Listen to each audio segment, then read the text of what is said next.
Hey everyone, welcome back. ये कहानी है द गिफ्टेड हैंड्स फिल्म की, जो सच में बहुत ही यूनिक है। यहाँ में एक ऐसे बंदे को दिखाया जाता है जो किसी के भी हाथ को टच कर उसके पास्ट यानी उसकी मेमोरीज में जा सकता है, उसे जान सकता है।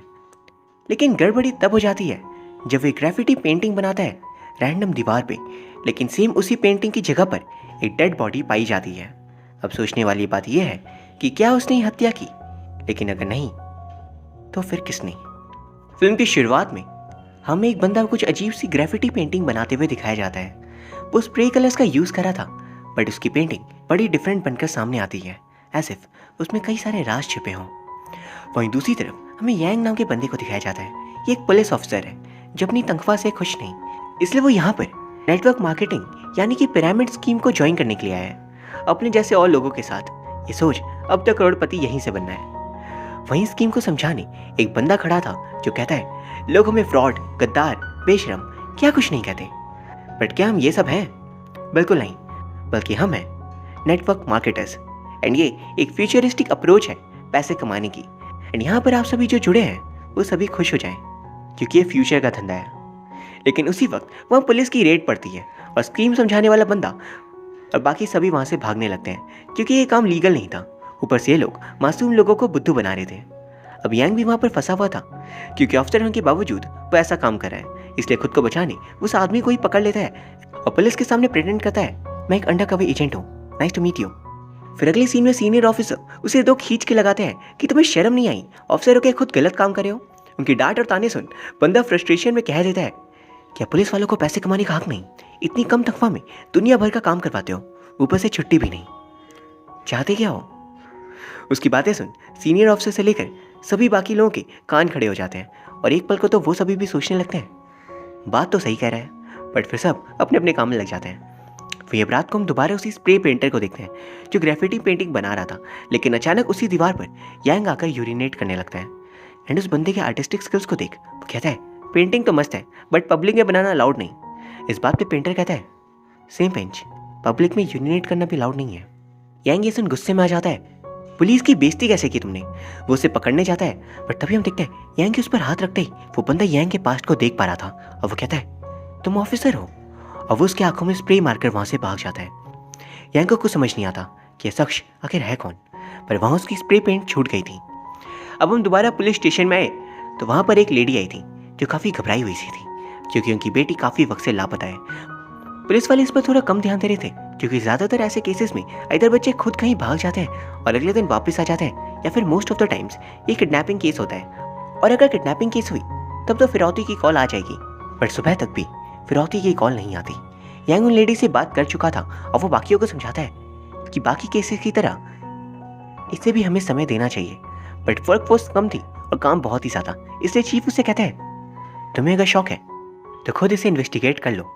जब वो हर तरफ बच्ची को ढूंढने की कोशिश करता है, पर ना ही लोगों से ना ही सीसीटीवी से उससे कोई सुराग मिला था, तभी सभी ऑफिसर्स को मैसेज आता है ग्राउंड के पास आओ, जहाँ पर उन्हें एक लाश मिली थी और ये उसी बच्ची की डेड बॉडी थी, जिसे देख ऑफिसर्स कंफर्म हो गए थे ये कातिल पैसे या किसी लालच में किडनैपिंग नहीं करा, इसे मर्डर करने में मजा आता है। तभी एक छोटी बच्ची को इतनी बुरी तरह उसने मार दिया। उस बच्चे की मदर ये देख बहुत रोती है और यांग भी इस केस से बहुत जुड़ा हुआ महसूस करा था, तो उससे भी बहुत दुख होता है। वहीं हम देखते हैं सबसे सीनियर ऑफिसर इस ब्रांच के लेफ्टिनेंट पर बहुत नाराज होते हैं कि तुमने किडनैपिंग केस को सीरियसली क्यों नहीं लिया। अब तुम्हारी वजह से उस बच्चे की मौत हो गई और बस ये केस मीडिया के प्राइम अटेंशन पर है। एंड अपनी ओर से पल्ला झाड़ने वो लोग यांग को ही सस्पेंड कर देते हैं, जबकि वो खुद इकलौता इस केस को इन्वेस्टिगेट करा था। यांग ये बात जान कि उसे सस्पेंड कर दिया गया उसे बहुत गुस्सा आता है और वो कहता है मैं इसके बाद भी केस को इन्वेस्टिगेट करूंगा। यहाँ समझ पाता है इस केस में जरूर कुछ ऐसा है जिससे वो पर्सनली जुड़ा हो। फिर जब न्यूज़ पे पूरे क्राइम सीन को दोबारा दिखाया जाता है तो अचानक उसे याद आता है ये सेम सीन पेंटिंग में उसने ग्राफिटी में देखी थी। बट ऐसा कैसे हो सकता है? क्राइम सीन तो आज मिला, पर ग्राफिटी पेंटिंग तो उसे 2 दिन पहले दिखी थी। तो यांग तुरंत वहां जाकर उस पेंटिंग को दोबारा देखता है, पर वहां एक लेडी उसे मिटा रही थी, इसलिए वो कुछ फोटोज खींच लेता है। एंड अब उन फोटोज के अकॉर्डिंग यांग ये ढूंढने की कोशिश कर रहा था कि आखिर बच्चे को मारने से पहले कहाँ रखा गया होगा। उसे जगह मिल ही नहीं रही थी, इसलिए फ्रस्ट्रेट होकर वो बैठ गया था कि तभी उसके सामने बैठी एक प्यारी सी बच्ची कहती है वो देखो पीछे फोटो वाली हैप्पीनेस बिल्डिंग है। उस बच्ची का शुक्रिया अदा करने वो उसे एक विसल देता है ताकि अगर कभी उस पर कोई अनजान शख्स हमला करे या किडनैप करने की कोशिश करे तो वो बाकियों को इसकी मदद से बुला सके। यहाँ से यांग जाता सीधा उसी हैप्पीनेस बिल्डिंग जहाँ बहुत अंधेरा था। वहाँ उसे बच्चे की सारी सामान मिल जाता है, यानी ज़रूर उसे यहीं पर किडनैप करके रखा गया होगा। अचानक उस पर पीछे से एक आदमी हमला करता है एंड दोनों के बीच हाथापाई होती है। एंड यांग नोटिस करता है कि उस आदमी के बैक पर चोट के निशान है, पर इससे पहले कि वो उस आदमी को पकड़ पाता वो वहाँ से भाग जाता है। यांग दौड़ता हुआ बाहर निकलता है जो ऑलरेडी पुलिस आई हुई थी। वो उनसे हैरान होकर पूछता है, आप यहाँ कैसे? कातिल अभी भी भागा है।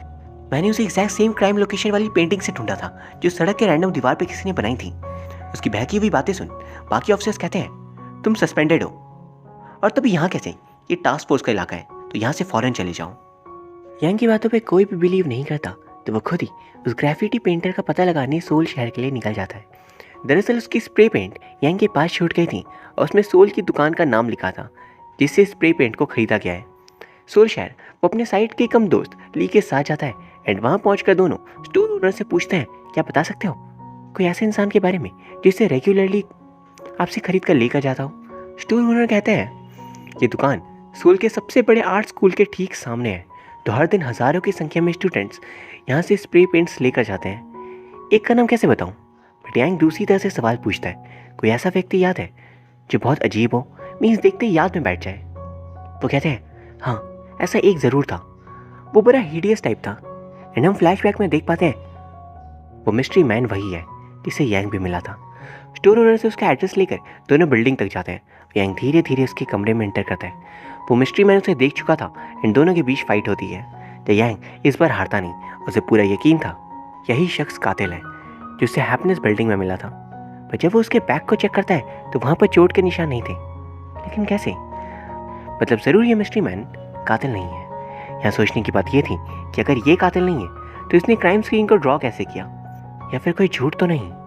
वही फिर वो दोनों दोस्त निराश होकर वापस आना पड़ता है। लेकिन फिर शाम को गाड़ी से वो देखते हैं कि मिस्ट्री मैन कहीं जा रहा है। वो उसका पीछा करते हैं। जब उन्हें पता चलता है ये बंदा अपनी ग्राफिटी पेंटिंग मिटाने जा रहा है। अब क्या था, दोनों से पकड़ कर पूछते हैं, बताओ कातिल कहाँ है?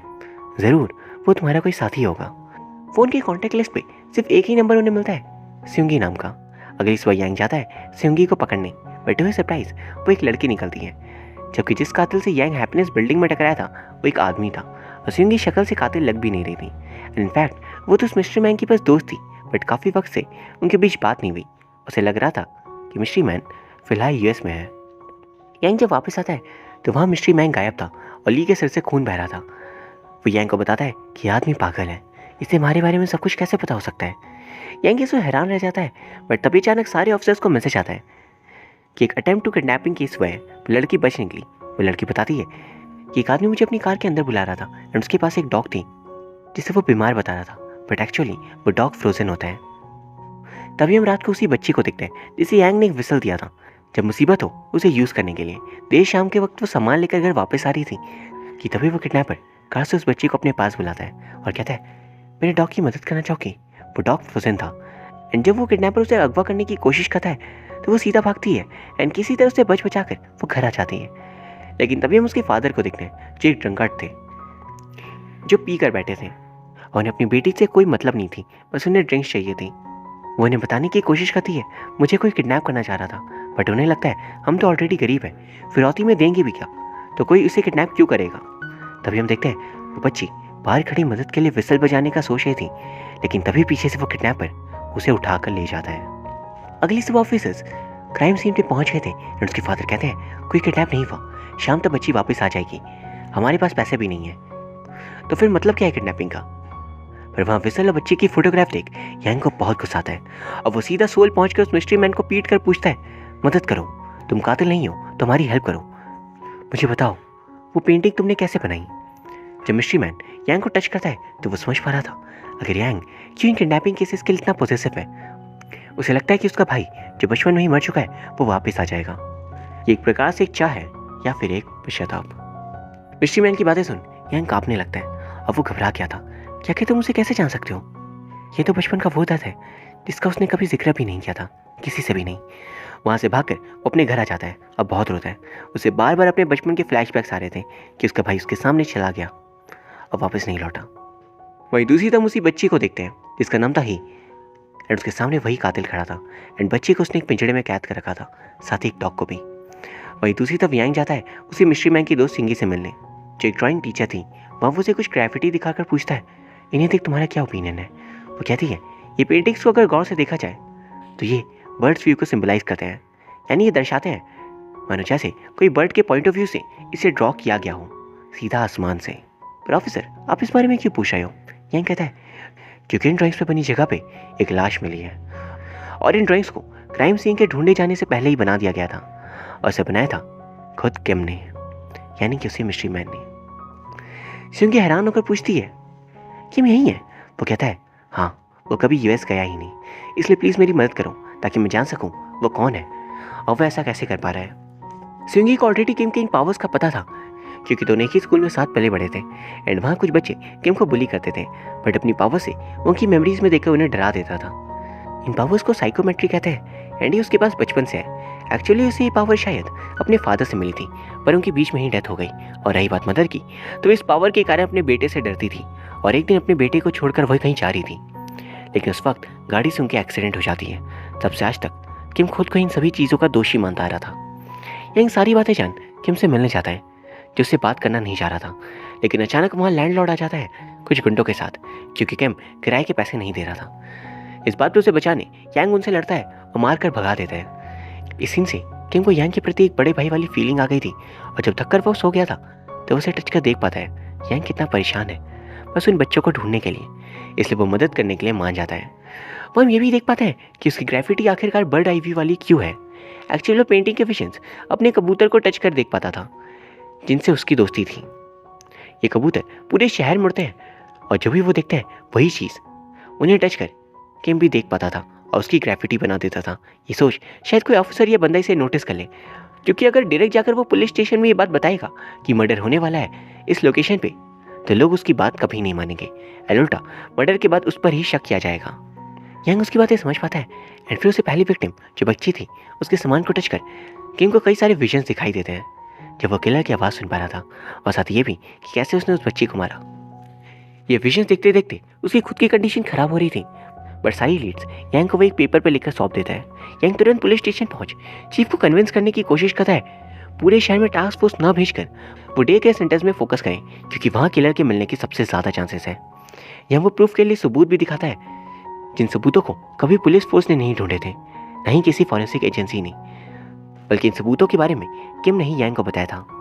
एंड यांग की बातों से चीफ कन्विंस हो जाते हैं और पूरी task force her day care centre में छानबीन करने लगते हैं। ही की तलाश में यांग को एक लोकल रेस्टोरेंट पे शक होता है, क्योंकि वहाँ भी सेम रेफ्रिजरेटर था जो डे केयर सेंटर में होता है एंड विजन्स में सेम यही चीज़ किम ने भी देखी थी। तब क्या था, वहाँ के ओनर के आते ही यांग उन पर हमला करता है और उन्हें भागने से रोक लेता है, बट पुलिस स्टेशन पे बात सामने आती है कि ऑल्दो ये ओनर खुद भी एक घटिया इंसान है, but he is not the killer. Actually murder वाले दिन ये शहर में ही नहीं था। ये सब इन्वेस्टिगेशन की बात न्यूज़ में भी दिखाई देती है और दूर हम असली किलर को देखते हैं जो एनिमल सेंटर में काम करता था। वह न्यूज़ देख हंसता है और बाद में वो एक डॉग को बहुत दर्द पहुंचाता है। वो बिल्कुल ही साइकोटिक था और शायद वो एक फार्मासिस्ट था। अब इतने सब इन्वेस्टिगेशन के बाद भी कोई खास लीड्स इन्हें नहीं मिलते, लेकिन इस दौरान सीनियर ऑफिसर्स को शक हो रहा था कि आखिर यांग को इस इन्वेस्टिगेशन के लिए लीड्स कहाँ से मिले, वो भी इतनी ज़्यादा एग्जैक्ट, जबकि कोई भी फॉरेंसिक ब्यूरो या ऑफिस ने उसे सुराग नहीं दिया। उनके जिद करने पर वो ऑफिसर्स को किम का सच बता देता है, बट एज एक्सपेक्टेड किम को ऑफिसर जाकर पकड़ लेते हैं। ये सोच शायद यही असली कातिल है। यांग उसे पर्सनली जाकर माफ़ी मांगता है और रिक्वेस्ट करता है, आखिरी बार मदद कर तुम्हारी, इस कपड़े को टच कर पता लगा लो कि किलर कहाँ पर है।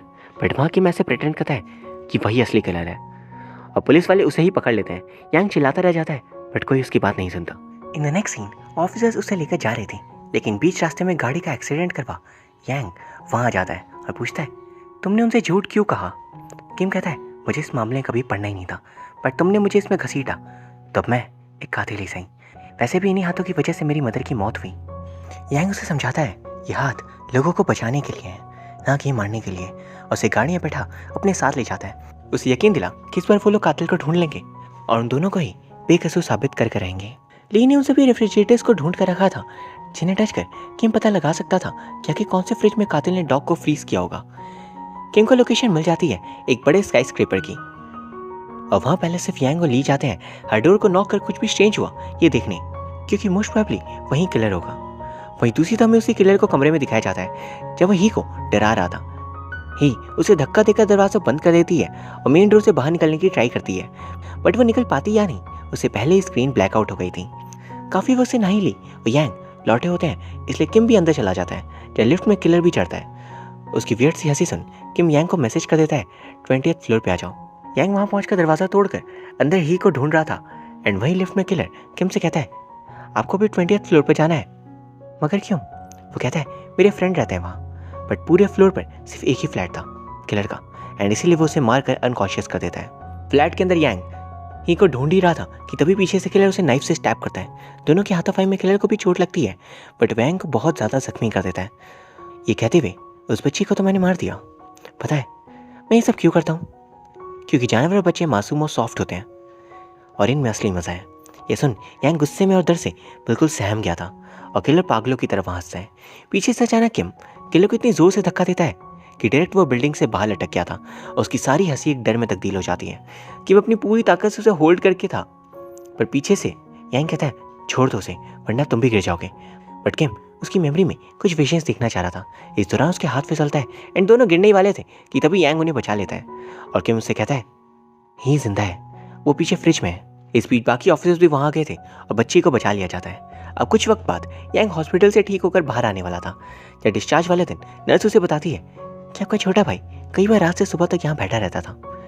ये जान पहले तो यांग हैरान था, भाई वो भी मेरा, पर फिर वो तुरंत जाता है किम के घर, पर सारा सामान खाली कर किम कहीं चला गया था और उसका फ़ोन भी बंद आ रहा था। ये देख वो अपने दोस्त के साथ उसे ढूंढने निकल जाता है एंड मोस्ट लाइकली अब उसका प्रमोशन भी हो गया था क्योंकि इतने बड़े केस को आखिर उसने सॉल्व जो कर दिया है। वो फिर किम को ढूंढते वक्त उसे रास्ते में कुछ अजीब सी ड्राइंग्स दिखती है।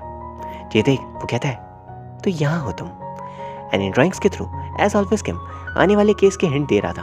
और इसी के साथ ये फिल्म खत्म हो जाती है। बहुत ही मज़ेदार कहानी with equally amazing concept. And अब अगर यहाँ पर आप ये सोच रहे हो कि किम के पास पावर्स कहाँ से आई, तो फिल्म में इसी डिटेल में नहीं बताया गया, बट ओवरऑल देखा जाए तो हिंट्स कई सारे दिए गए हैं। लाइक एक सीन में किम कहता है मैं फादर की तरह नहीं मरूंगा, यानी शायद इन पावर्स से तंग आकर किम के फादर की डेथ हो गई होगी, उनके थ्रू ही ये पावर्स किम को मिली।